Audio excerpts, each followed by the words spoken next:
The following podcast contains coarse language and adult themes. This week on the show...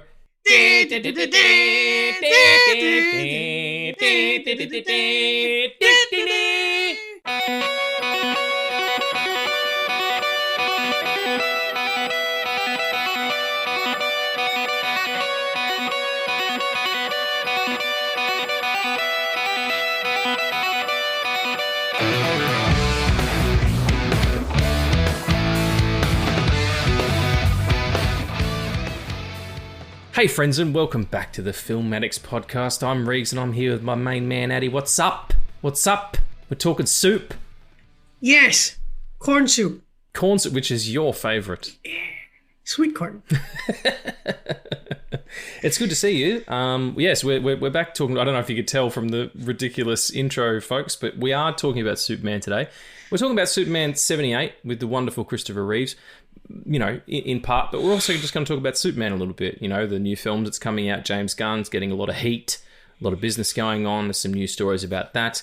The fantastic documentary, Super/Man, the Christopher Reeve story, which Addy and I have both watched, and it's just an amazingly beautiful documentary and so well put together, and it really does tell the story of the life of a man who was extraordinary, above and beyond as an actor.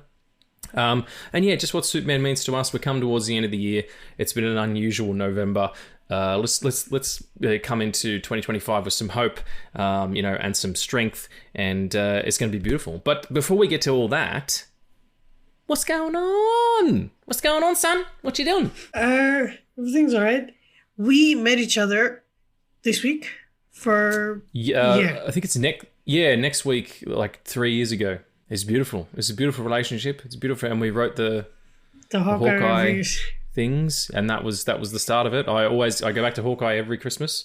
I rewatch that, reread our things. We've come a long way, mate. We're 54 prime episodes deep, and a bunch of bonuses, including one that's also coming out after this, friends, which is a commentary on the film The Room by Tommy Wiseau. And I've never seen it. We're actually going to record it today after this episode, and I'm going in cold, and we're just going to see what the fuck happens. All of you out there are probably laughing your heads off in your cars going, he doesn't know what he's in for. And I probably don't. But before we do all that, we're going to talk about Superman.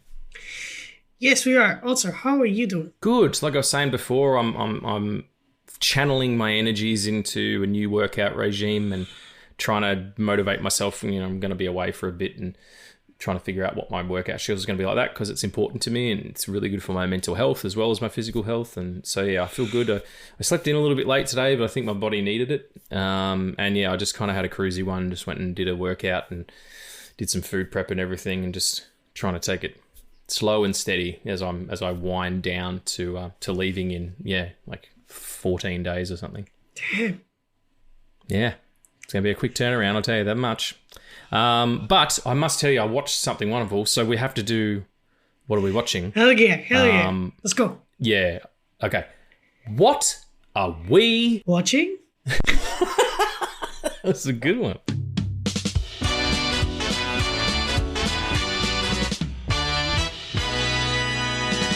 What are we watching? All right, I'm going to go first, because it was fucking dope. For some reason... Last night, when I finished... What was I doing? I can't remember what happened last night. Oh, that's right. I was at the studio, and then I had dinner with my sister-in-law after that. And then after she left, I tidied up the house and fed the boys and everything. And I was like, I just want to sit down and just watch something, that I haven't seen before, something new, cruisy. And somehow I'd been talking about Trent Reznor earlier in the day. Trent Reznor and Atticus Ross, the composers and musicians from Nine Inch Nails. And somehow my phone heard that and brought up on Spotify the soundtrack for Challenges, the Zendaya picture. I thought, I haven't seen that. That looks pretty cool. And I put it on. Fuck me, man. That movie's excellent. It's so... Like, I understand people talk about it being like the character's really thin and all that kind of stuff, but I dug it a lot. I thought it was really good. And the soundtrack is some of the most baller shits you'll ever hear. It's just as good as The Social Network, which they worked on, Girl with a Dragon Tattoo. It sounds like a Nine Inch Nails album without Trent singing. I fucking loved it. And the movie's excellent. It's so stylized. It's really sexy. It's probably the best performance Zendaya's ever given, I reckon, even compared to Dune 2. And it's like about this competitive tennis and all this stuff. It was fucking great. I really recommend it. It was the guy who did the film Bones and All and Call Me by Your Name. Call Me by Your Name. Yeah. Wonderful filmmaker. Yeah, really. I can't remember his name off the top of my head, but yeah, it's Luca, and the surname starts with a G, but I can't pronounce it because it's Italian. Yes, well, it's I believe it's always going to be trouble. Hang on one sec, I'll have a look. What have you been? That was the only thing I've really watched since our last episode. So, what have you been watching? I've watched a lot of things, but I have that on my radar because there are like 15 movies from this year that I haven't watched. Okay, yeah, it was really good. Luca I'm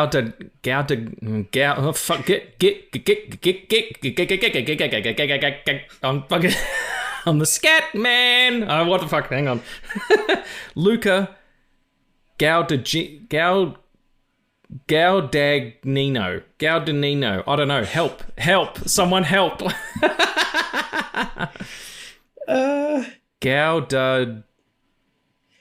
Gaudagnino. I don't know. Sorry, pal. I don't mean to disrespect my friend. That's why I said I can't pronounce it either. Yeah. I mean, we gave it a whirl, and I sounded like someone beatboxing, but whatever. So what are the cool things that you've watched, my friend? Oh. This will lead into the episode, but I have been watching Superman and Lois. Oh, because we were going to talk about that last time, and you were like, fuck, I forgot. Yeah. What's up with it? Oh, man. It's the last season. And I hate that it's the last season because WB essentially canceled a show that was going to go for 8 to 9 seasons. And they canceled it because they don't want 2 Supermen in like the same, like they don't want 2 Supermen flying around. That's it. But that shit. Why they worry they're going to bang into each other? Planes do that all the time. There's heaps of planes in the sky all the time. None of them crash. There could be 2 Supermen. There could be fucking 50 billion Supermen actually, and they wouldn't bang into each other. There's a whole bunch of sky for everybody. What a fucking stupid excuse. Yeah.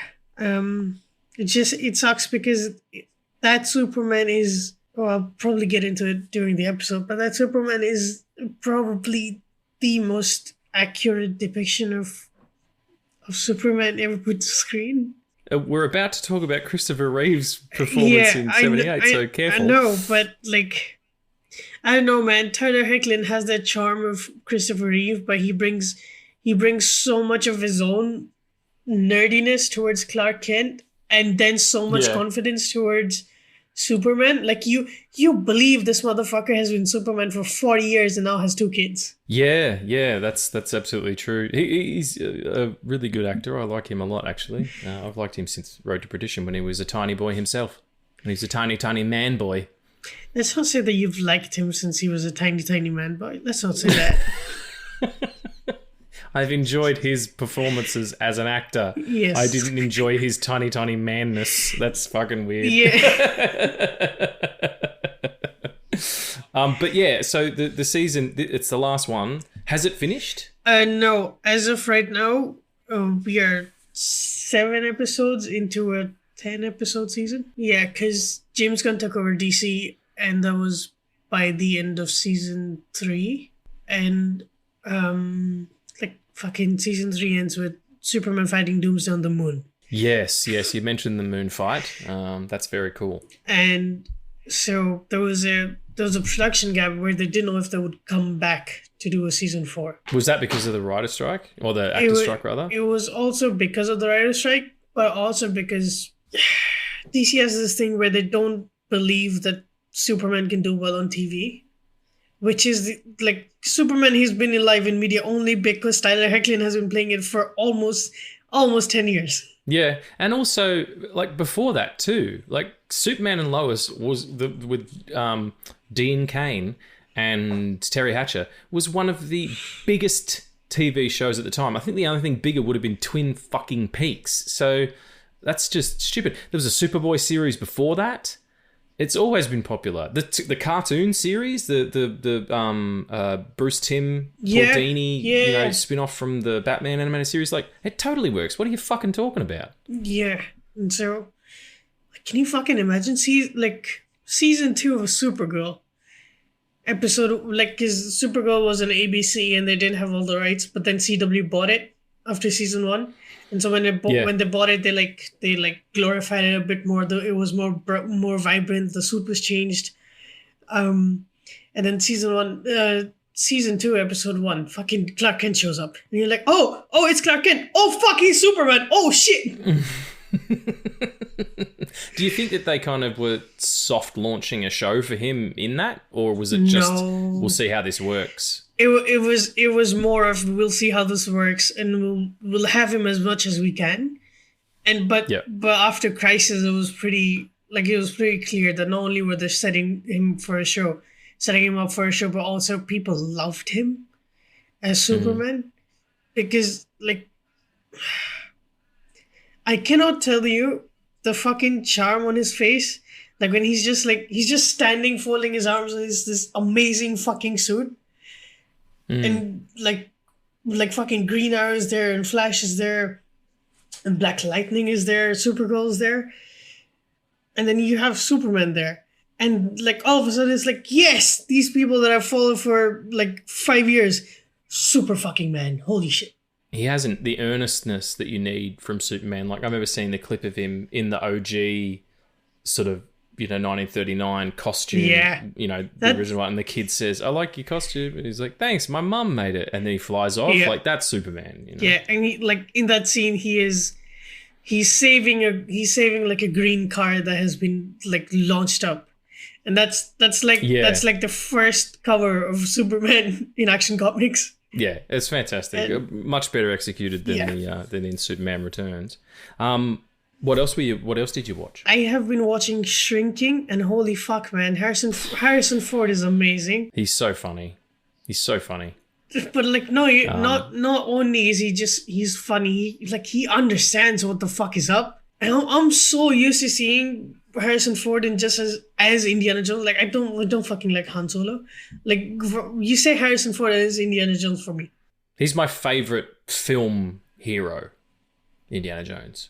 All of those movies are excellent. I don't care what you say about the fourth one and the fifth one, or the second one, which is racist as the day is long, mate. That shit is racist like a 1940s newspaper. There's people in blackface. They had to film in Pakistan because they couldn't get India to sign off on the actual. Hang on, we don't have Maharajas. What the fuck? Yeah, we do have Maharajas, but I don't fucking believe they could film in Pakistan with an Indian actor, man. Yeah, that's true as well. Yeah. I think it was Pakistan anyway. Yeah, they definitely might have been Bangladesh. Had to go somewhere else. Yeah, they definitely had to go somewhere else anyway.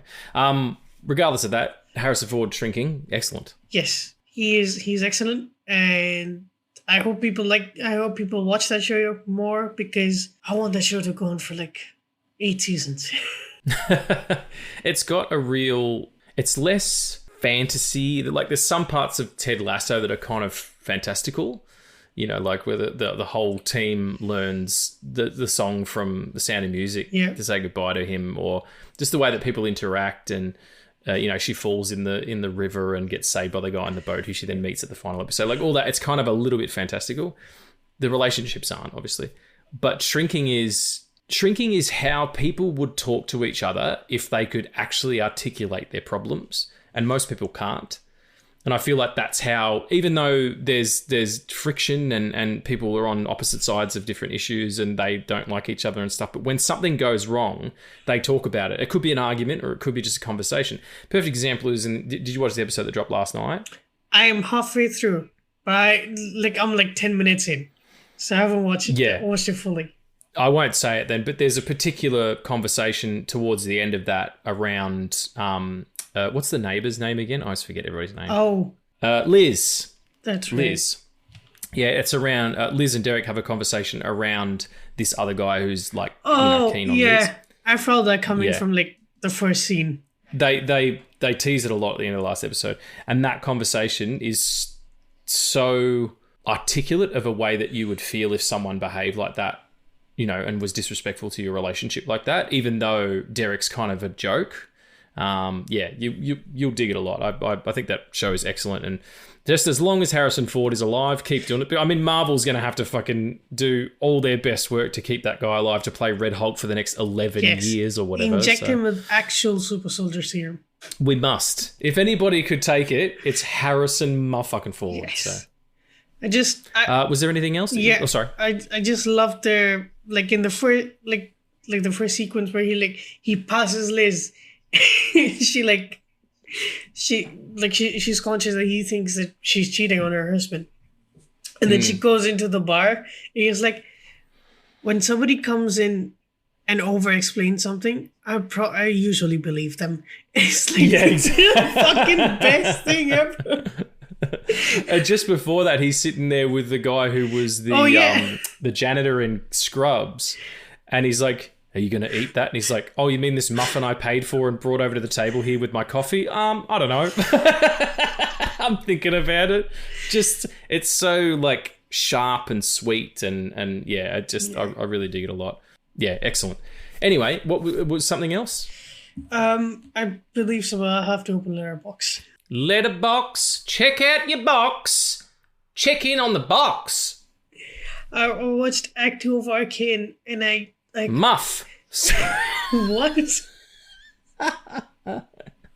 Just had a legitimate Tourette's moment then. I just decided to say muff.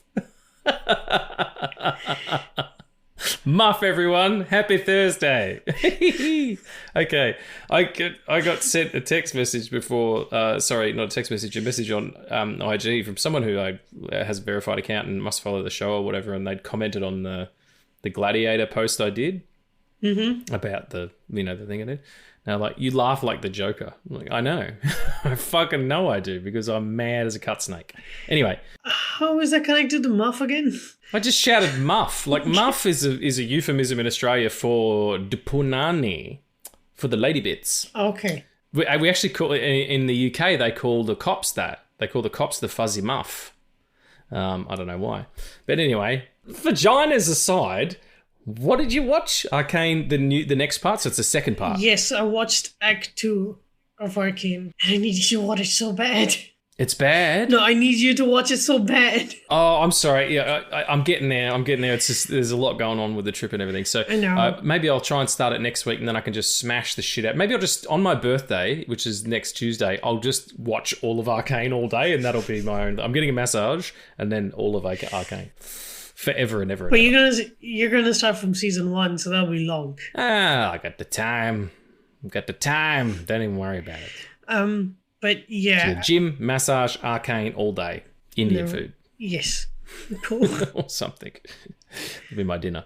So yeah, but it's good though. You dig it? Yes, of course. Of course I fucking dig it. I was just checking.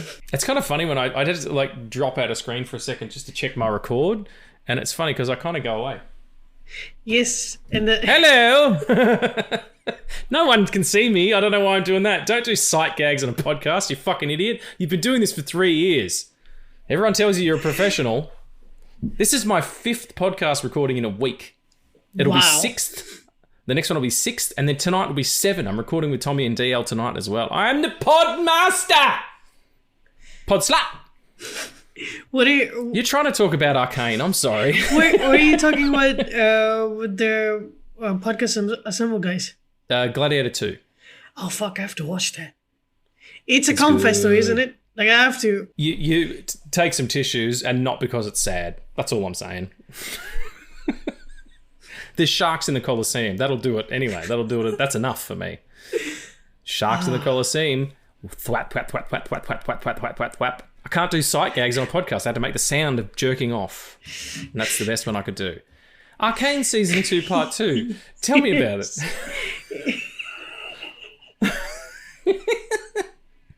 Your podcast, you just laugh at each other the whole time. I fucking know that too. But it's good though. It is. It's not as good as watching you masturbate or fake masturbate.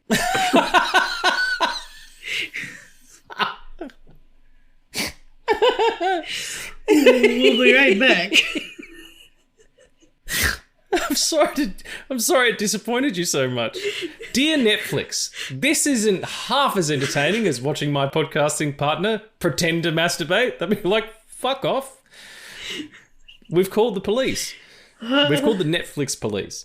Anyway, when is... Sorry. When does the third part of the cycle come out?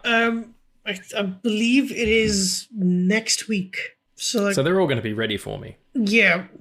I believe Act 3 comes out on your birthday, if I'm not wrong. Sweet. That's a sign. Yeah. It is. Oh, man, fuck you. Sorry. I have that effect on people. He's a Netflix police, and then I opened Netflix to check when Act 3 is gonna drop, and all I could think about is this black Range Rover with Netflix written on it, and then the policeman just popping up saying, "Police, yeah, police, yeah." It's a Netflix policy, yeah. You watch the Netflix. Oh. You jerk off at a Netflix. You watch it. I kind of get a pep squib. Squib. That's the noise it makes when the cum comes out.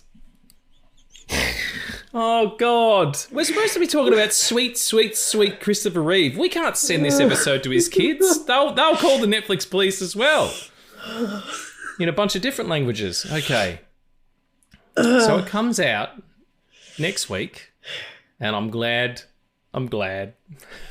Yeah, it comes out on the 23rd, so 2 days before your birthday. Nice. Yeah, so it's Friday, it's Saturday. Well, I'm working Sunday, but we'll see how we go. Anyway, that's excellent. I'm very glad. We should probably move on to some news stories before we fill the entire first half of the episode with our own nonsense. Yes, I do have one more thing to talk about. What was the one more thing? Do we need to know? Because it might provoke something in me. That's all I'm saying. Oh God! It's the last one of the year. We have to. I watched this new anime on Netflix called Dan. What's it called? That's what it's called. Dan. Yes. Is the lead character named Dan? No. Oh, that's disappointing. The show is called DAN. DAN. DAN. So Dan. Yes. Dan. Okay, what the fuck is it about? Oh, it's about aliens and ghosts. And so the kids like preteen kind of like high school, Stranger Things age kids. Yeah, right. Yeah. No, Stranger Things. And what are they doing? Stranger Things kids are middle school. No, they went to high school. The Stranger Things kids are all 48 now. Like, they're all fucking old people. That is true. I'm pretty sure Millie Bobby Brown is my age. Which is ridiculous. So, what's the show about? Apart from ghosts and shit? Yeah, it's about this team who goes out hunting ghosts and aliens and like weird shit happens. Like, it's rated PG-13, but like, the shit that is in episode 1 should be rated X. Wow, okay. Yeah. And it's on Netflix. Maybe they need to call the police on themselves. That is true. They should. All right, well, there you go, everyone. Check out Dan. Or maybe say Dan. Or maybe it's Dan. Like, there's a whole bunch of different ways you could say it. I couldn't possibly. I mean, there's an intro that, like, there's an intro song that like, says the anime's name, so just go on with that. And just, I can't play it because then YouTube would fucking slap me with another copyright, and I'll do what I said I'll do. Damn the tube. God damn the tube. You should be free. Anyway, do you want to do a couple of news stories? They're Superman adjacent. Let's go.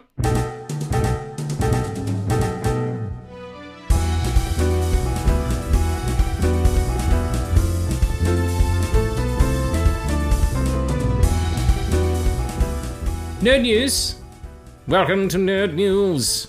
Today, in the Nerd News, somebody fucking masturbated their penis and anus because the Superman trailer's coming out soon. Hang on. I'm having trouble with my internet. Come on, internet! Try again in a bit. What do you mean try again in a bit? I can't try again in a bit. The show's on now! Come on!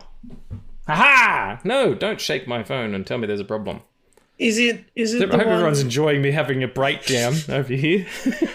Is it the one with Frank Grillo? There's one of those. Yes, there is a Frank Grillo. The first one, though, this is sort of Superman adjacent. Batman. You know Batman? Sort of. Sort of know Batman? He's this man. He's a bat. No, if he's a man and he's a bat, that's Man-Bat, not Batman.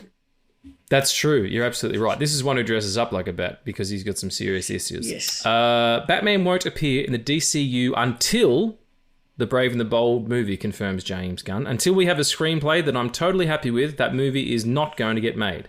Once Brave and the Bold gets to that point, then we'll make the movie. So that's good. That's good. I don't think that they should be rushing anything.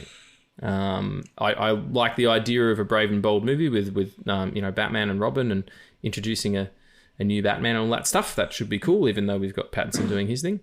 But yeah, there's no reason to rush anything at this point. They've got all the time in the world. Yep. Yes, it's Frank Grillo, who sounds like he should have a bunch of shops where he makes toasted cheese sandwiches. Frank Grillo's Grilled Sandwiches. Oh, I thought, okay, yeah. I went somewhere else. That's all right. That could be the name of the podcast. He has been given a sneak peek at the... I went somewhere else could be the name of this podcast because it's so many tangents you can barely keep up. So Frank, who is playing Rick Flag or Rick Flag Senior or whatever Rick the Flag fuck. Jr.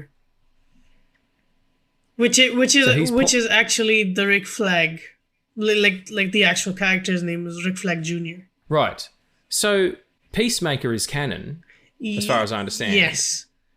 So what the fuck? Like that means that character was played by Joel Kinnaman. So is this the same character, or are they just rebooting it? It's the same character. And they're just not. They've given Joel Kinnaman the shaft, have they? Or yeah, but he also dies in that one. Yeah, I know, but yeah, but then now this he's is back, this is not yeah. Kind of retconning everything. Hey, all right, anyway, James it doesn't Gunn, really fuck matter. you. No, I'm sorry. But more importantly, that Frank Grilled Cheese Sandwich is playing that character, and he has seen the first trailer or part of the first trailer for James Gunn's Superman the movie. I'm not blowing this out of proportion. My skin was hot and I had goosebumps. That's how great it is. And it's also coming out mid-December, which is a great idea because that means that everybody will run out and buy Superman shit for Christmas. True. I know the movie's coming. Also, it's so fucked up that will be out. Like the trailer is attached to Mufasa. It'll play before Mufasa.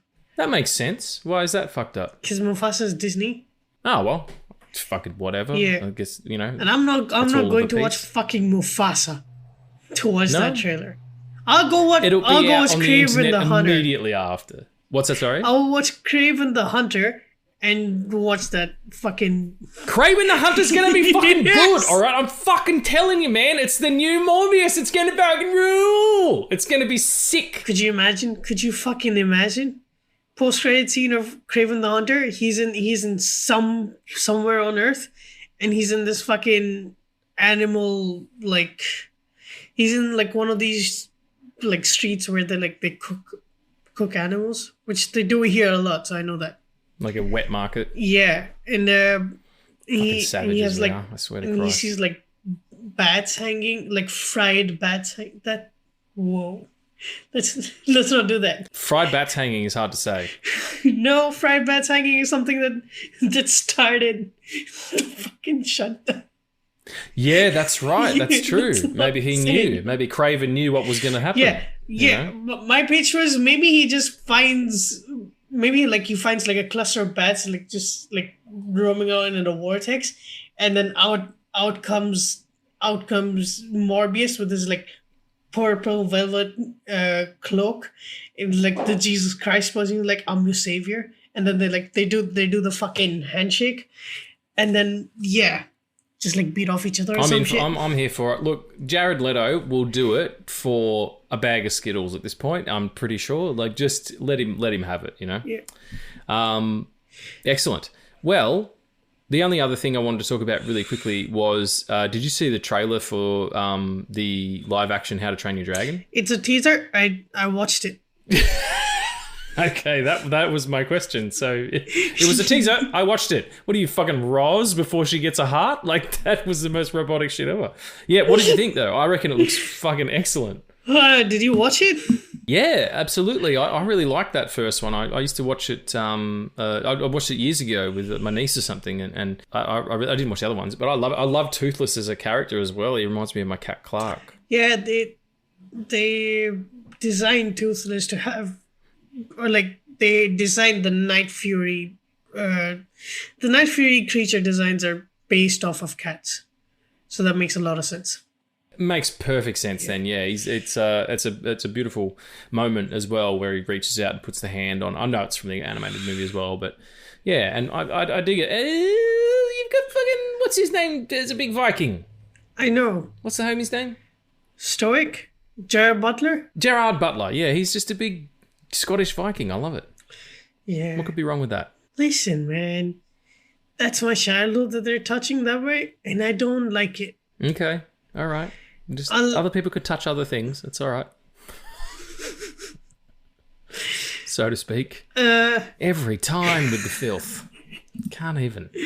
Yeah, I mean, the dragons look good, but then again, that trilogy has one of the most emotional endings of all time. Yeah. I know, like, the original director of the films is coming back as well. Like, Gerard Butler played Stoic in the animated films, and he's coming back here as well, and he looks awesome. And I have to say that he does look awesome. Toothless looks great, but I don't know, man. Parts of it just feel soulless, and that's like farthest from what How to Train Your Dragon is. Like, it's such a hopeful and like soulful story about acceptance and camaraderie. We'll see. I mean, you never know. We weren't too sure about Superman, and now you were kind of a little bit onto that board, were you not?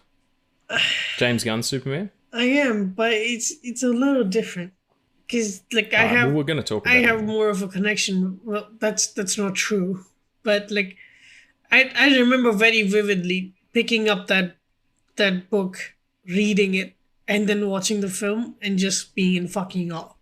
Hopefully, it is. Like, there's no universe where that film is better than the trilogy or just the first one. Yeah. I just hope that it is on the same level.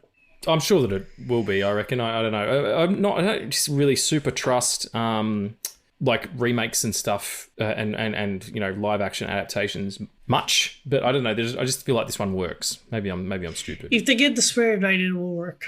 If they get the what? If they get the spirit of the story right, it'll work. And speaking of spirit, that's actually a pretty decent segue. Is Superman? Oh, we'll talk about suits. No, I have one more thing.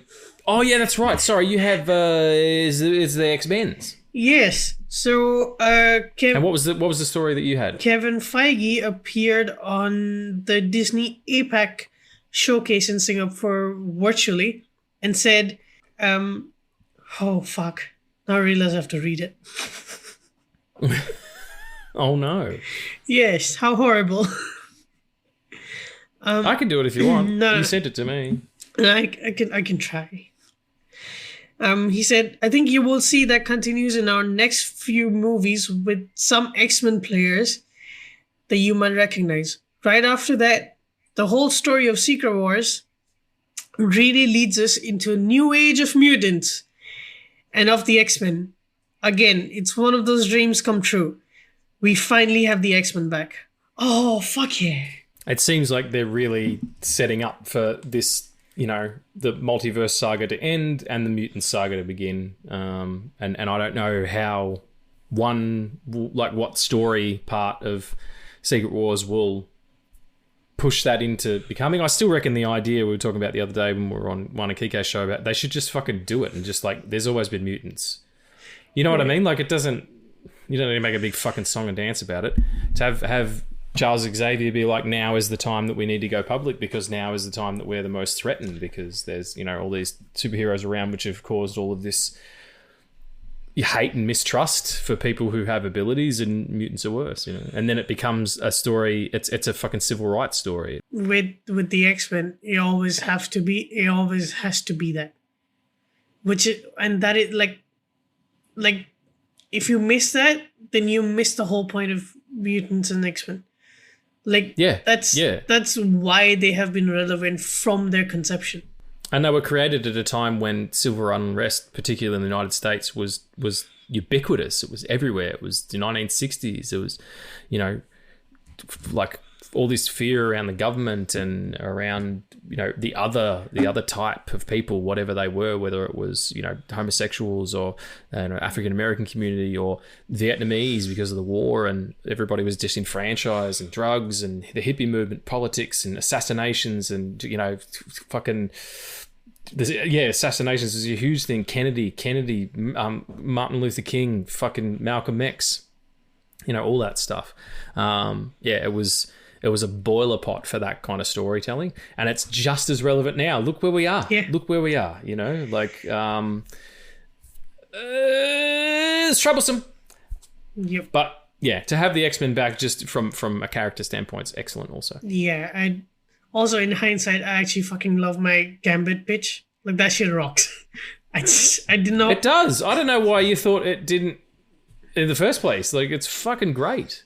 I had to had like this is something that will make sense if our listeners have like watched the End of the Line episode. But we went and like you were the moderator and we pitched you Gambit ideas, and I just like anything you give me. I'll put fucking Nightcrawler in it, and I did. Yeah, that's excellent. It was a great addition to a Gambit story, definitely. But yeah, I do have one more thing to say though, like about the X-Men. Yes, I mean I can go on and on about X-Men, but I just have one. We'll thing. come back to them again. We've done a lot of episodes on the X-Men. You got to think about it. Yeah. Also, fuck yeah, like they're like oh. You fucking went down your own rabbit hole then. That was amazing to watch. Holy shit. Yeah. Wow. You sounded like James Brown. You sounded like James Brown, man. There was no dialogue at all. It was just like, get back. Ow.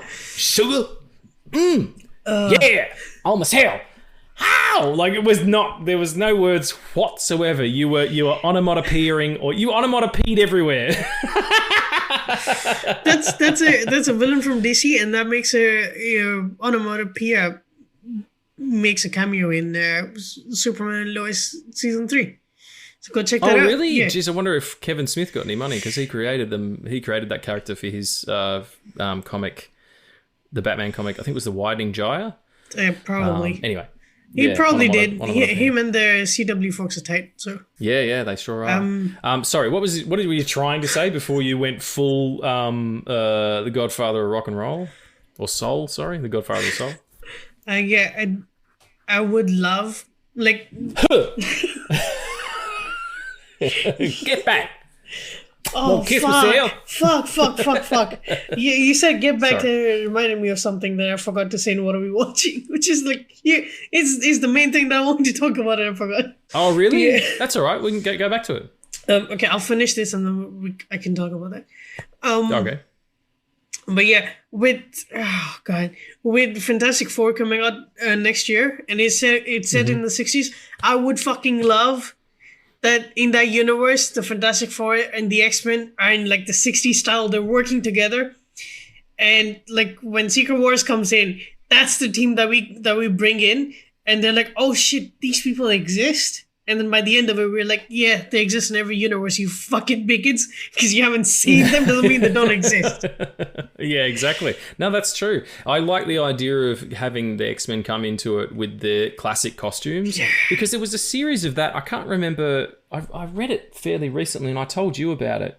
I think it might have been Children of the Atom or something. Anyway, there's a version of the X-Men where they go back and bring their younger selves forward. And then the younger selves end up staying anyway. Rise of House of X? It might be that, yeah. Like it's because maybe it was the Krakoa era or whatever the fuck it was. It's a spin-off from like the original Hickman run that he did for House of X, where all of them die, and then instead of bringing all of them back, Xavier just becomes God and like births them back to life. But in Krakoa becomes this mutant haven where only mutants can exist and enter. And then from that sprouted Fall of House of X, Rise of House of X and all these new teams that came up. And then I believe by the end of it, they do go back for that initial event to have never happened. And then they leave themselves over there. But I don't fucking know. Something that's very twisted, all the Hickman stuff is something like that. That would be cool. What was the other thing that you watched that you forgot about? So I've been rewatching.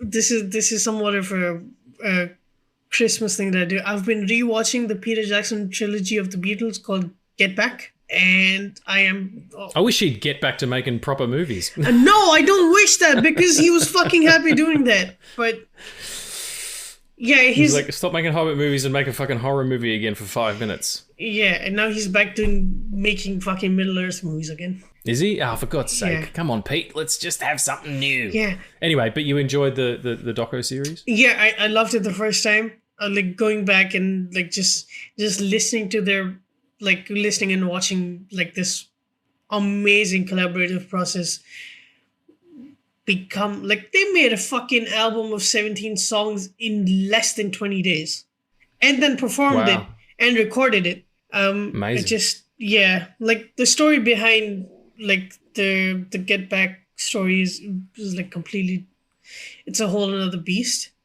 But yeah, I love listening to those guys. Like, and just like their spirit has always been joyful and hopeful, and it's something that goes with Superman as well. But it's just I've been having a lot of fun, and in each the 3 parts. Each part is about 3 hours long, and like by like the end of the 3rd part, like it all like comes together, and there are parts where you wish that the things that have happened after that, like, you know, we lost John Lennon and we lost George Harrison, like there are conversations between them of continuing the Beatles after that, like parting ways just to do their own thing and then coming back every now and then to just make music together. And it's just, you know, let it, like, Get Back is the process of making their last album, which was Let It Be. Yeah. And just a lot of things that if happened differently, this one will be different. But just like seeing Paul McCartney just strum his guitar and just mumble the words that will eventually become the actual lyrics of Get Back is the most insane shit. And he just does that while sitting down and tapping his feet. But yeah. That's cool. Awesome. All right, well, everybody go and check that out. And speaking of getting back, we'll get back to the original concept of the episode now. We'll talk about Superman, partly Superman 1978. It's probably in my top 5 favourite superhero movies. Christopher Reeve famously, kind of discovered for that role. He'd, been a theatre actor and been to Juilliard. He was Robin Williams' roommate and best friend in the college. And then, overnight he became Superman, just this wonderful, layered performance. He took it very seriously. He was a very serious actor. There's the fantastic shot of him, the famous shot in Superman 2, I think it is actually, where it might be Superman 1, I can't remember. I watched them together recently and it's kind of conflating them. Where he's standing there as Clark, all meek and shoulders up and eyes back, and he takes off his glasses and stands straight, and all of a sudden you hear the and just that small little sting from the John Williams fantastic score, and he's Superman. He is doing 3 roles in that film. He's playing Superman, he's playing Clark Kent, and he's playing Kal-El. Yeah, tremendous picture. What's your relationship to this? Because you've seen it fairly recently, like for the first time, is that right? Not like I've seen it entirely unconscious of what I was watching. Unconscious of? No, like in full conscious of what I was watching. Like I've seen clips and I've probably seen the film like twice or thrice, but I was like 4.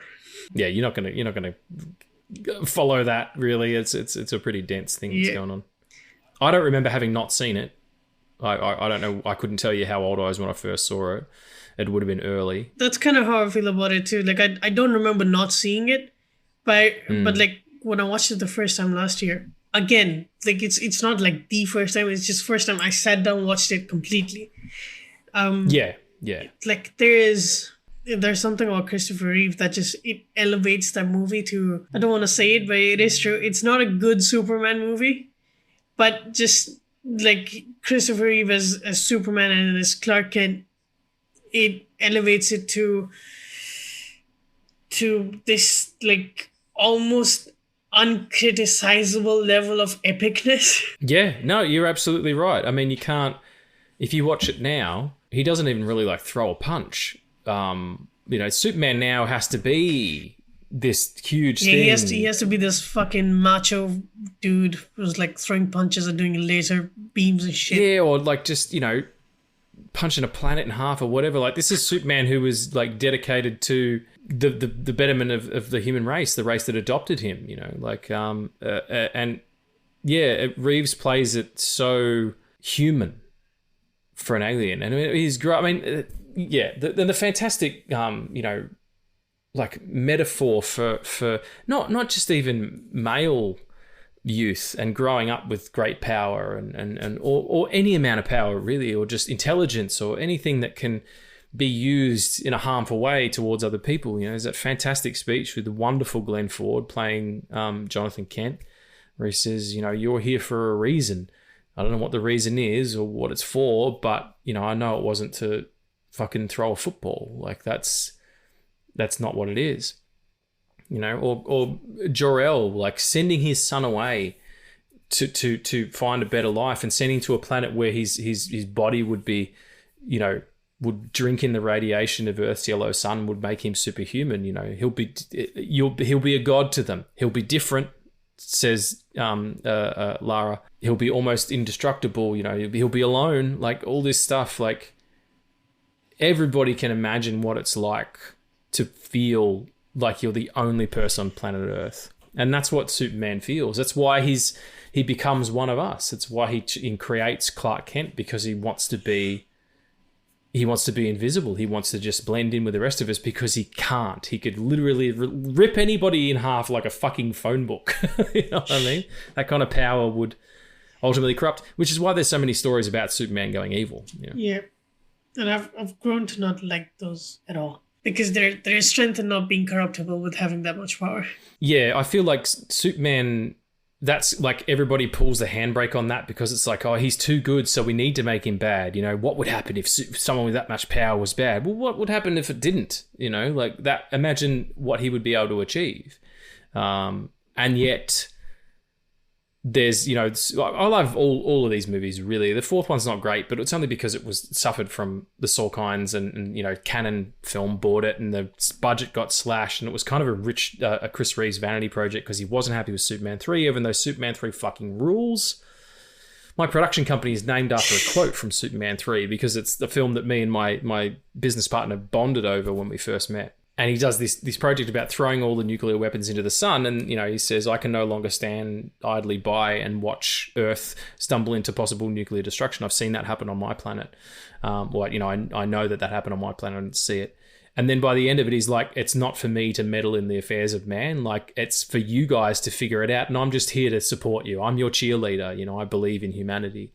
What a beautiful symbol to have and to be like, Christopher Reeve in particular, because he is so noble. It's so strange to think of him like that and then think of him the way that you see him in that doco. Yeah, that I'm still not comfortable talking about it, man. That hit me so hard last night. Absolutely brutal. The part that got me the most. And as I said, folks, we're going to be jumping back and forth talking about Superman 78, the doco, Superman in general, Chris, like everything. We're just having a convo here. In the documentary where he falls off that horse and it looks like the most incidental thing ever, and he's like 1 or 2 inches to the left and he's dead instantly, 1 or 2 inches to the right, and it's a embarrassing fall and he dusts himself off and is more careful next time. But no, that little thing, the ACL snaps and that's it. He's paraplegic for the rest of his life. And he was in the bed and his kids were there. And his wife ran in and all she said was, I love you, I love you, I love you, I love you. Like, just kept repeating that. And the triumph over adversity is what a Superman is. You know, it is someone who is an ordinary person faced with insurmountable odds, but overcomes with grace, you know, and with fortitude and doing the right thing as opposed to doing the easy thing. That got me. And also the story of where he said to his wife, maybe we should let me go. I can't even breathe without a machine or stuff. And she said, you're still you. And he was like, that saved me. That saved my life. Hearing that. And then he went on to, as difficult as his life would have been for him and for his family, there's that haunting part in the doco where you hear the reading from her diary, from his wife's diary.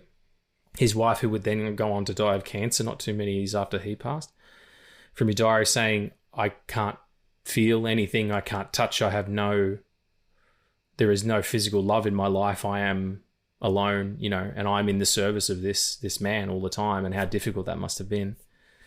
For them to overcome that and start the foundation and to be, you know, forward thinking about stem cell research and forward thinking about how to get people, like at the end of it, it said there are people who are walking today because of the Christopher Reeve Foundation.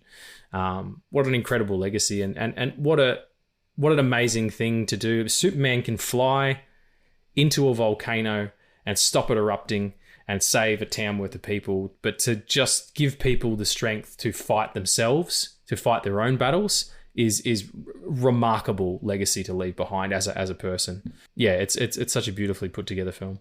The doco, that is, and Superman the movie. Yeah, like the initial parts of that documentary are intercut with like the Superman scenes, and then like the whole world saying Superman won't walk again, and it's just. Yeah, like that's the shit they showed you in the 3-minute trailer, and it still got me. Yeah, the trailer was pretty powerful. His youngest son from his second marriage talking about, you know, I waved goodbye out the window, and that was the last time I saw him on his feet.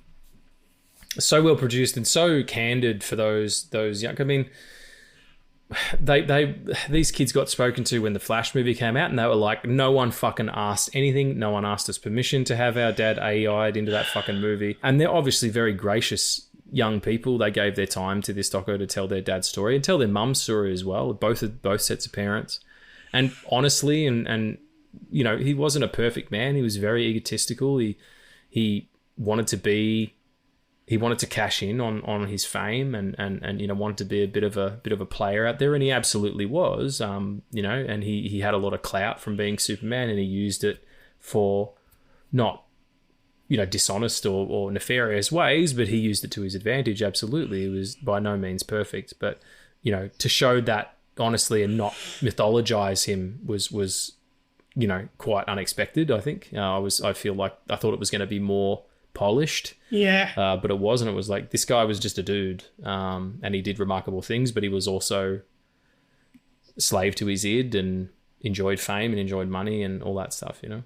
Yeah, I think. And then the Superman curse of like, he never got work after that, really, you know, and even after his accident, and he was a stunning actor, you know. Like, the thing that stuck with me the most after the documentary was that Superman is like fighting for the great American way and fighting for a better tomorrow. And Christopher Reeve's legacy leaves this world in a better tomorrow. So that makes him Superman. Like that is it. Yeah, he is the version of a Superman that we get. Yeah. You know, we don't have people who can fly in the sky and stuff. We get people who make other people's lives better, yeah. I'm going to say something very personal now. That's all right. If you feel uncomfortable with that, I can cut it out. No, I was thinking about it all night, so I'll probably say. I won't go into detail, but this past summer, I was in a situation where it kind of felt that I wouldn't make it up. I didn't know what the risks were. I just knew that there was something that I had to do, and there was a procedure that I had to go under. Could have been anything. And like I remember very vividly having the fear, and then watching it in the documentary was fucking insane, because I remember having the fear that currently I'm breathing with these tubes attached to me, and you wake up at 3 a.m. scared that if one of them snaps or just comes out, your bets are countable. And then it shows it happening, and I fucking lost it. Yeah. I mean, that was from, I think, the remake of Rear Window that he made, where he was playing a paraplegic person. But yeah, like where it's these machines that if like your body adapts to struggles and things like that, and you can kind of rely on it because you can feel the difference. If something's wrong with you, you usually know. You're like, oh, I don't feel so good, or whatever, I got a headache. The subtle adjustments in your body temperature can tell you about stress and fear and all those things. Like, you're very cognizant of your own body, especially when you get to a certain age. You recognize signs. But yeah, when it's a machine doing the breathing for you, and you have no control over that, and the tiniest bump can knock a tube out that literally stops you breathing. Like, I can't imagine being the person that he was. He was such a like spirited, vivacious, strong, outdoorsy type person, and then all of a sudden, that's it. You're a slab all for the rest of your days. Hugely fit as well. Yeah. Just absolutely brutal. I think what got me most about the doco, and we'll come back to 78, before we wrap up and chat about that a bit, and then a bit more about maybe the new Superman and your Superman and all that stuff. But just to talk about one more thing about the doco. His relationship with Robin Williams absolutely destroyed me. That's the second one that got me too. To understand how close they were, and that he went in and dressed up as a a mask on and pretended to be a German proctologist and all that stuff, and he saw Chris laugh, and he's like, that's when I knew he was going to be okay, that he could still had his sense of humor. And you said that beautiful behind the scenes footage you've never seen of Robin Williams, of them just standing and talking, and every year on the anniversary of the accident, Robin and his family would throw a big party and put food on and have clowns there and just make a celebration of his life. Robin Williams is still a hero of mine. I probably feel most, when he passed away, I was like, whatever, you didn't even know him. Like, I did. It's the first, I don't remember a time not knowing who Robin was. It was the first stand-up show I ever saw live at the Met. He was the first person who made me feel like my silliness was an advantage, and that my sense of humor was a blessing, that I could laugh at the hardship. He was the first person that made me understand that my illness was not who I was. My addiction was not who I was. It was something I was afflicted with. And his death affected me profoundly. Like, it was a really difficult year, not knowing that he was in the universe. And to see him on screen again, and to also hear Robin's wife say, it might have been Chris's kids say, if Chris hadn't passed away, if Chris Reeves had lived and to go on to do whatever, Robin would probably still be here as well, because they would have had each other. And Robin would have had, I think he had Lewy body dementia, and he would have had to deal with that, but Chris would have had his back, and the vice versa sort of thing. That really got me, and it didn't take long for me to start crying in this doco, but in that part in particular, like seeing two heroes of mine, childhood heroes of mine, both so vulnerable, made me feel both sad that we don't have them, but grateful that we did. Yeah. And sad for the struggles that they went through, and happy for what they taught me by going through them. It's rough. It's hard, everybody, to talk about this stuff, because we're so silly. It's such a silly show, and that's what Robin and Chris were for each other. They were big clowns. But yeah, sometimes shit gets real, and you got to talk about it. Like when I'm doing the Wild Robot episode, and I was telling everybody about my actual feelings, as opposed to, hey, we're on a podcast and we're talking about fucking movies. Yeah, like, that's cool and everything. That's totally great, and I love those types of shows. But this is also a show between two really close friends who talk about emotional shit, and it's just going to happen. So I hope people get something out of it, at least to they can go and talk to their own friends and lament the loss of someone they cared about, even if it was a person they never met. Just thinking about 78, like I said, I don't remember a time when I didn't see it. Such a spectacularly realised film for the time period. Richard Donner had just come off The Omen, and they went to him and said, we're going to give you $1 million to direct. This is Sorkin's, the producer said. We're going to give you $1 million to direct Superman. Marlon Brando is going to play Jor-El. Mario Puzo is writing the script that was later rewritten by a bunch of people, and condensed because it was originally shot as 2 movies, and then Richard Donner got fired because the Sorkins weren't happy with him, and Richard Lester was brought in to finish 2, and as you'll see from the Richard Donner cut of Superman 2. But the first is of a piece, and it's all the casting is so right on. The effects still work, I feel. Like, I think they still hold up. Yeah. Especially the flying stuff. Oh. You know, like some of it's a bit kooky, but yeah, I don't know. And there's something very earnest and very real about an outdating flying scene, but just seeing him as Superman fly, you believe that he's flying. Imagine seeing that in 1978. Like, you'd never seen anything like that before. It just hadn't happened. You know, he's on the thing, and it's all green screen or blue screen or whatever, and he's doing the flying, and he's got the cape, and the light changes. Like, it's all about the integration. You know, he's got whether it was green screen or blue screen or it was rear projection, it's the interaction of the wind machine and then of him in the harness and then Lois with him and all that stuff. Like, you know, the only part of that movie that's really weird is the "Can You Read My Mind" like song bit in the middle. I'm like, where the fuck did this come from? Like, they tried to do a musical, but it didn't work. But they left it in anyway. Yeah, it's like, no, I don't think she has it. I don't think she has whatever it is. Hang on a second. Sorry, Paul just came in and he's going to try and bite this cable. I can feel it. Hello, Paulie. You want to come talk about Superman, mate? You're a big fluff. Sorry, everybody. My cat just came to visit. It's always him. But you know who is really, really, really good in that movie is Gene Hackman. Yes. Gene Hackman as Lex Luthor is such a wild casting, but something that works so well. My problem with that movie comes with like everything that Lex is, but then again, like they can't fucking adapt the entire thing. Like, they have to tell a story instead of the Superman story.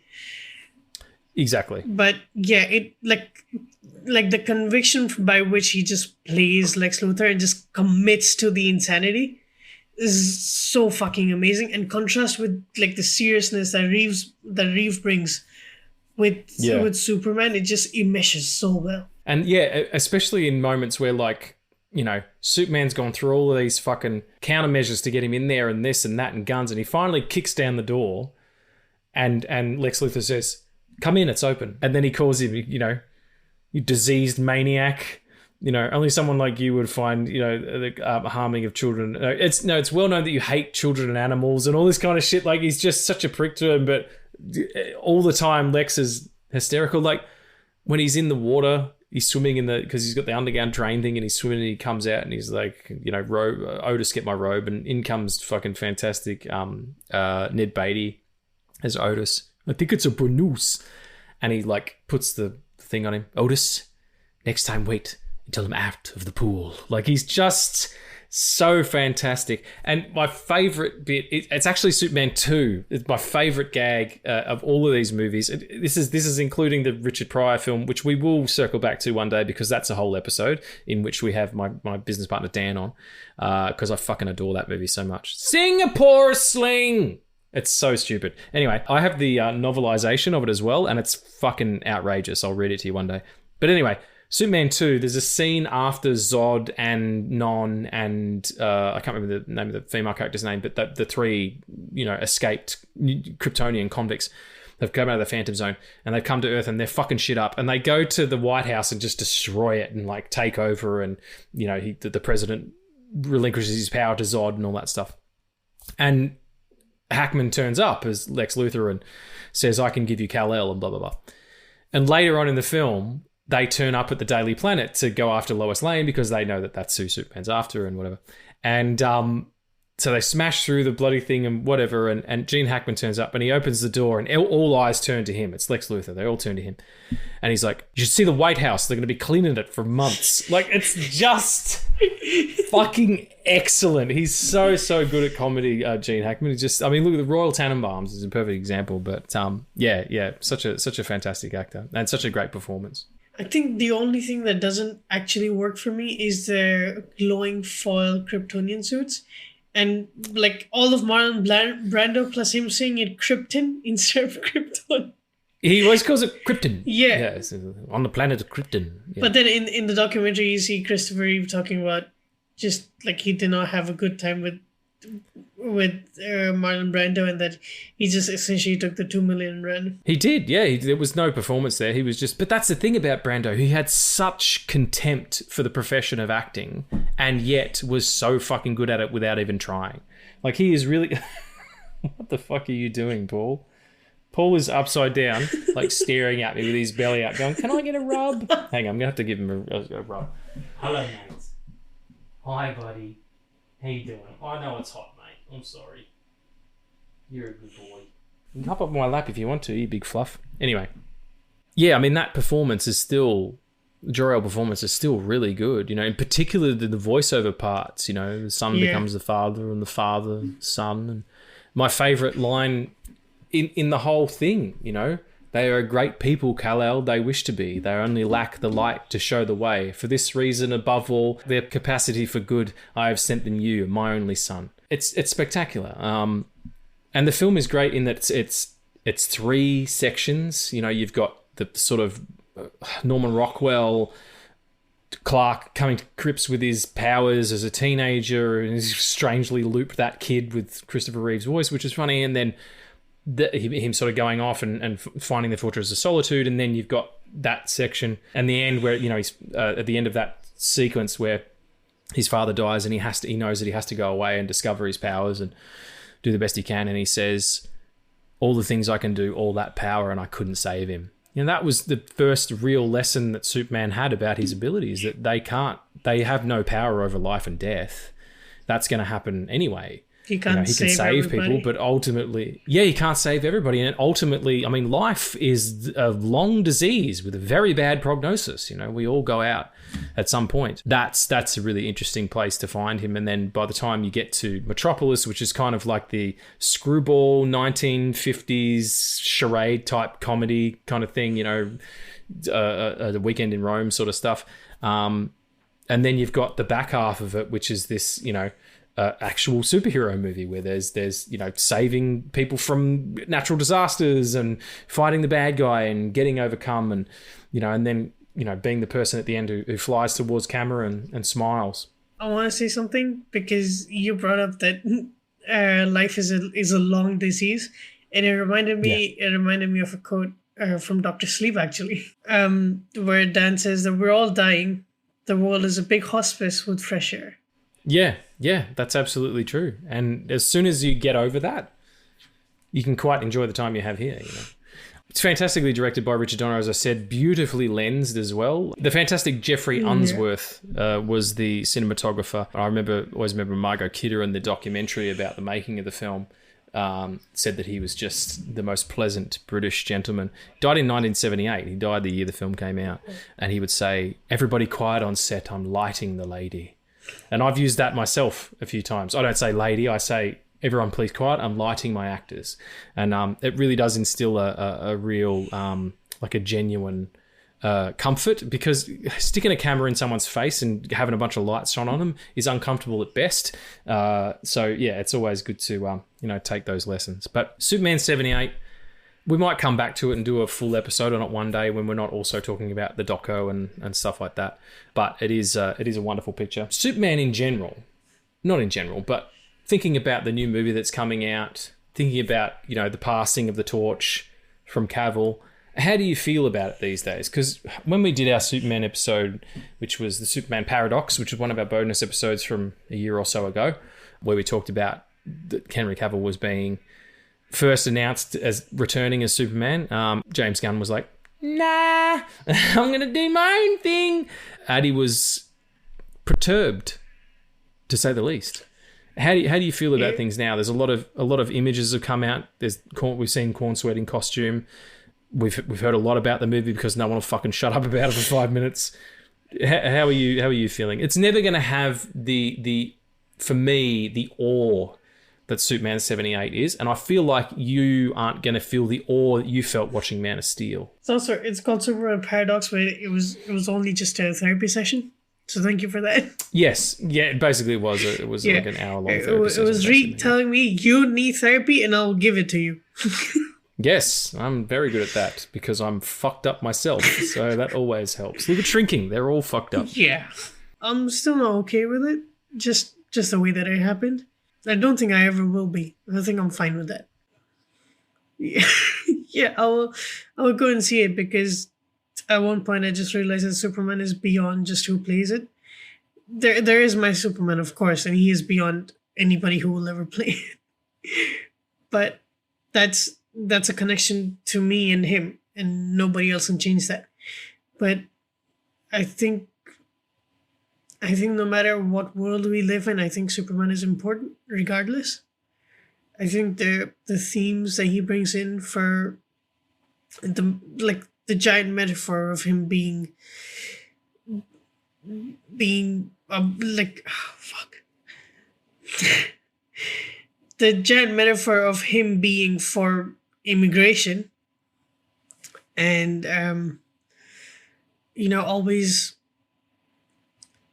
looking out for hope and like being the one who holds their punches and just hopes and empathize with the other person regardless of who they are. Like, motherfucker tries to turn Lex Luthor at one point. Yeah. And you can do the right thing. Yeah. Superman is an idea. And as long as that idea lives, I think it's important to consume most of it because hope is what the world lives on.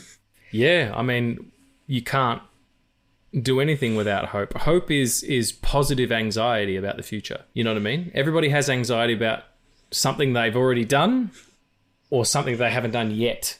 People seldom have anxiety about the moment they're in, And hope is the converse of that. Hope is looking to the future and going, I wonder what might be. What wonderful dreams may we see come true, I don't know what I'm going to do tomorrow.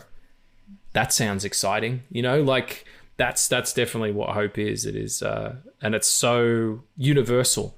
It's the same as love. Everybody feels love. Every creature feels love, whether it's paternal or romantic or, between friends or from animal to animal and different species and all that stuff. Like, there are very few people on planet Earth, apart from sociopaths and psychopaths and stuff like that, who actually who can't feel love. There's very few people like that. Most of us, that is our guiding force, who we couple with, who we clan with. Like, that's the whole thing. He's a symbol for all of those things. If he can fight, we can fight. He's not even from here, He's and as I said before, it's the ultimate immigration story. He is the first intergalactic refugee. We talk about that all the time and I understand that countries and stuff just can't blindly open their borders to everybody, and there needs to be some sort of regulatory system, and there needs to be a way to track all this stuff and everything. But it's one big blue globe. We're all figuring out together, and we should have access to all of that. Imagine if you were able to think of it in that context of like, Superman is an immigrant, he comes from another planet, and look all the good he can do. Well, why not allow somebody from a place where they weren't born to come in and maybe makes things better? We're going to steal your fucking jobs, like, that's not really how it works. You know what I mean? Someone could come in and find a better solution to a long problem, a long drawn out problem, or discover something that's been long forgotten. We're all going to be better if we have these people. And that's a beautiful metaphor. And also, he was Jewish. He was absolutely Jewish. It's the story of Moses. He was sent down the river in a basket, and would go on to be, one of the voices of God. His creators were Jewish. People who had seen great oppression and racism towards them in their profession, and did up until their death. So much so that DC didn't give them any fucking money. Like, paid him fucking tuppence a day or whatever, and $100 for the copyright to Superman, now a multi-billion-dollar thing. And that's why whenever you see something come up that's got Superman, and it says Superman created by, Siegel and Schuster, because they fucking sued the shit out of DC. And it wasn't even DC, it was Warner Brothers, I think. And it was not them that did it. They were long dead. They died poor men. It was their family that had to do that to get, reparations in almost a way, But anyway, the thread is Superman is important, and I don't know what this James Gunn version is going to be. If it's just a big bombastic comic book movie with lots of bells and whistles and it's completely empty, that's going to be a problem. But I don't feel like he's going to do that. I feel like he's going to understand what Superman is and where it comes from, especially if he's adapting All-Star Superman by Grant Morrison, because that's all about, power and its consequences. I still have all my feelings that were from the Paradox episode. I'm optimistic just to see what it is. I mean, there's Superman over it all, and then there's the story of Superman, and then what Superman inspires is Dick Grayson becoming Nightwing. I think if we get that relationship, I think that will be the core of something new that people are going to find. Yeah, I would dig that a lot. Yeah, if they brought in Dick, but I also feel like David Cornsweet's a younger Superman. I feel like they're going to lead at some point to a Kingdom Come style thing where he's going to be, in 10 years' time, it's going to be Superman 4, and whatever the hell's going on, the guy's going to be in his, I don't know how old he's now. He's probably late 20s, early 30s. He's going to be in his 40s. Possibilities are endless. They are. As long as you understand that the core of what Superman is, which is what we talked about. He's hope. He's a refugee. He's an immigrant. He's of another race and another religion. Like, as long as you understand all those things, which are really important to have him translate, so that even though a white guy with huge muscles and a fucking spit curl in his hair could be you, Addie, or could be me, or could be my sister, or could be anybody, as long as you don't lose that, then that's it. There it is. He's done the spit curl, everybody. I'll see if I can do it. Wait. Mine's too long at the front. Oh, fuck yeah. Just leave it like that. As well, like that. You see what I say? But no, it's too much. I look more like Lex Luthor in fucking BVS. You look like Ryan Gosling in La La Land when he's playing the piano. The Goz. I'll take it. I love a Gosling me. That's it, folks. You should go and check out both Superman 78 and Super/Man, the Christopher Reeve story. They're both excellent. And check out all the other Superman content you can get a hold of, whether it's the animated shows that they've had out, the Justice League series, which is really, really good. Man of Steel's a really good rewatch. Superman and Lois. Excellent. Yep. Yeah, read the comics. The comics are great. There's been some really good stuff done, particularly Grant Morrison's run, All-Star Superman. He did a really good reboot of Action Comics for the New 52 a few years ago, which was Superman as a younger person. It's really strange and cerebral, and I dig it a lot. Like, there's so much good Superman shit you can get a hold of. It can't be missed. And after checking all of that, please read Supergirl Woman of Tomorrow, because that's an insane series. And it is amazing. And I don't think they'll be able to pull off the shit that is in those books. But I hope they do. Well, nothing but time will tell. So, thanks so much, everyone. Do we have any questions this week? We do have questions. Amazing. We didn't have any last week, and it made me depressed. So, here's some questions. Probably not about Superman.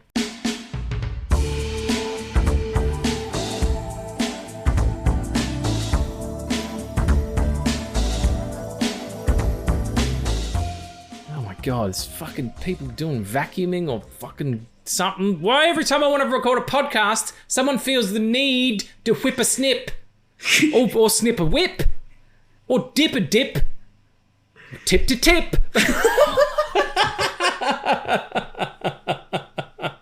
Tip to tip's a good sex move. Yeah. It's called docking. They go, no one can see me. I'm touching my two index fingers together going, that's how it goes. Yeah. Also, fuck.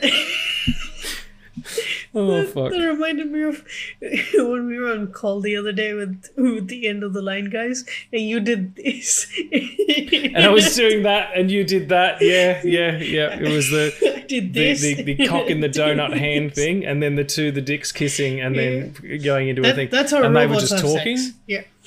Yeah. And it's a bummer because they lost half of the video, so that won't be on it. It'll just be us laughing for no reason.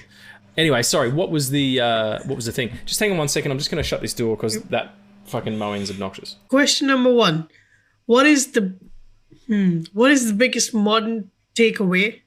What makes a villain grounded and have genuine depth?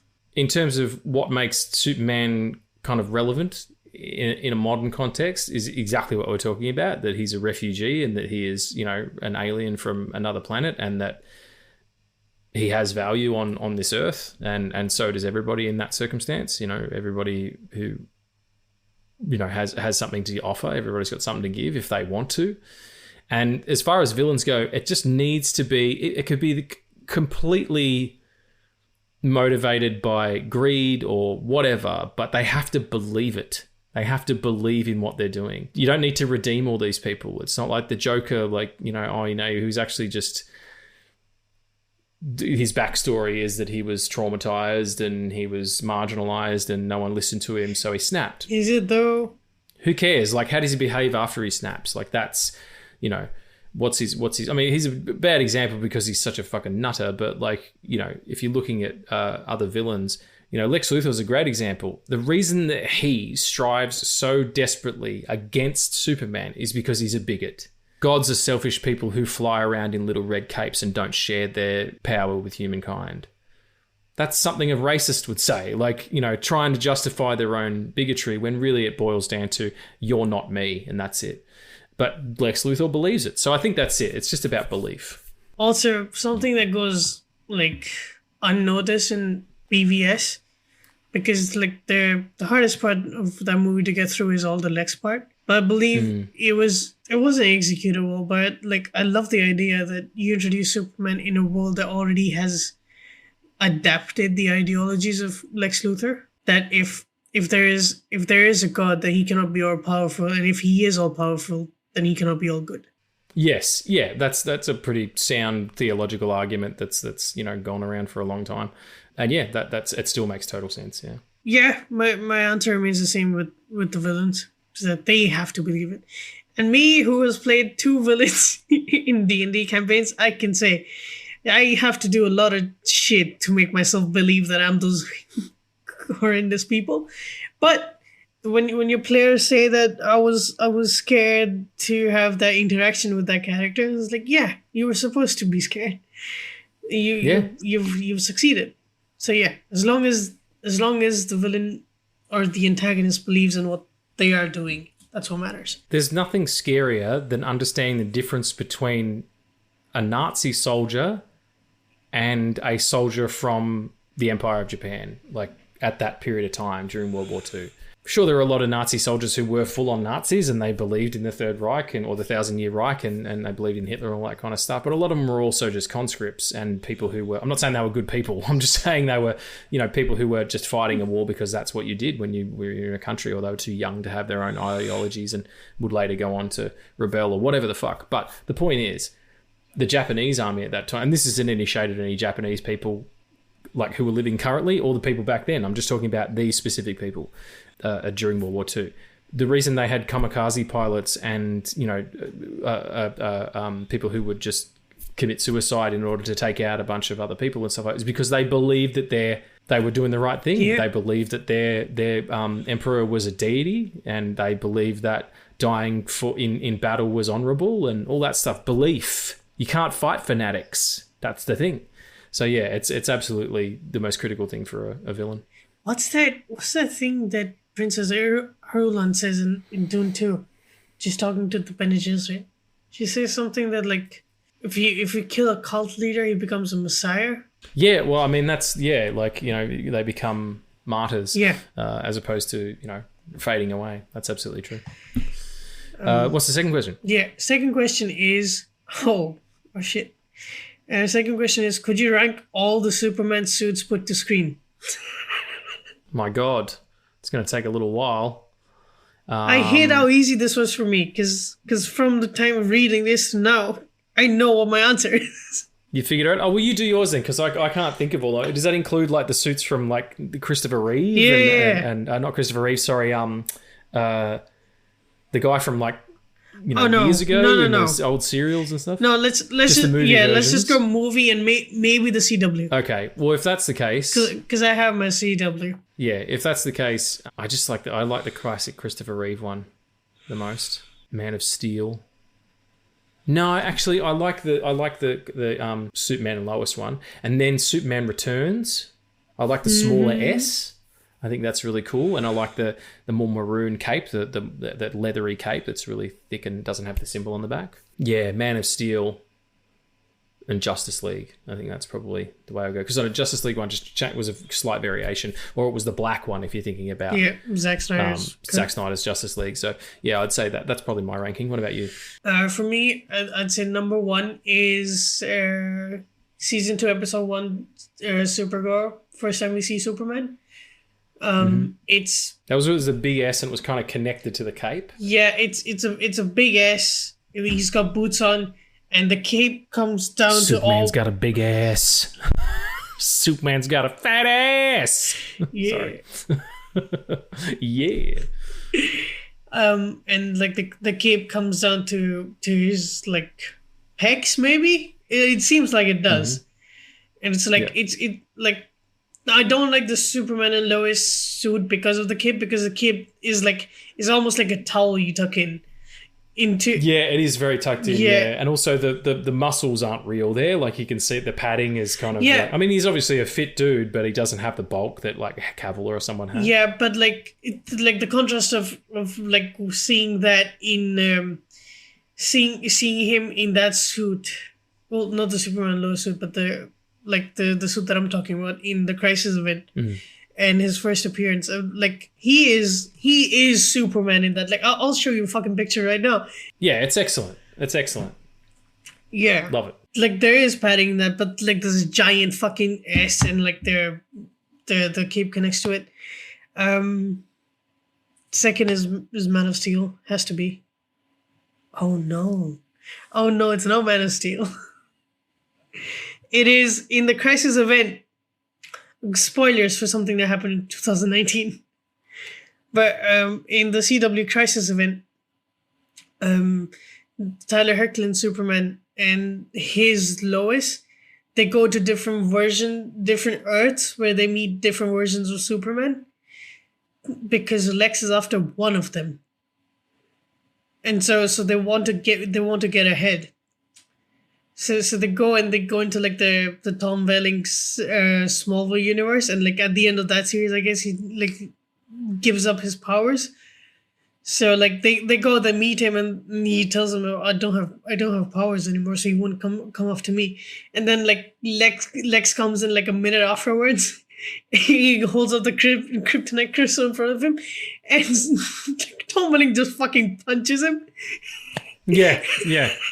Like a proper old school, I'm a farm dude from fucking Texas or wherever he's from, punches him in the face. Yeah, and he's like, still stronger. This is excellent. But then they go to another Earth where oh god, what's the guy's name? Superman Returns. What's the name of the actor? Brandon Routh. Brandon Routh, yeah. So yeah, and Brandon Routh is in the Kingdom Come outfit. He's on the Kingdom Come outfit, and he has the salt and pepper. Like, he comes in, and like there's this Clark Kent, and Clark Kent bumps into Clark Kent, but this Clark Kent is bigger, more buffer. Like, shit. And then like he comes in, like they announce at Comic-Con that picture of him in the suit, and he has the trunks, he has the boots, like his suit, while even padded, you believe that it's his physique. The cape is tucked in, but it doesn't matter. It's got the black background with the red S, and oh god, like when that came in, I lost my shit, and then like in another scene during the Crisis event, he talks to Tyler Hoechlin's Lois, because they're on a different Earth, and she asks why the black, or like why the new symbol, something, and he replies, because hope always cuts through. And like then there's an evil arc where like Lex controls him and shit. But by the end of the Crisis, he reverts back to the Kingdom Come suit, but instead of black, it's yellow, with sort of like that stylized S in between. Yeah, so more like kind of what they're going for with the James Gunn version. Yeah, right on. And then after that is Man of Steel, because it has to be. That's it, folks. Hope you enjoyed this episode. We'll be back next week with our commentary track for The Room, which will finish out our year, and then I'll see you all next year in 2025. Yeah, Arthur, it's not next week. It's a Christmas present. Oh, okay. A couple of weeks. You'll see it. It's a Merry Christmas from me to you, Addie, and from you to me, and from us to you, everybody. So until then... Stay amazing, stay safe, look to the stars.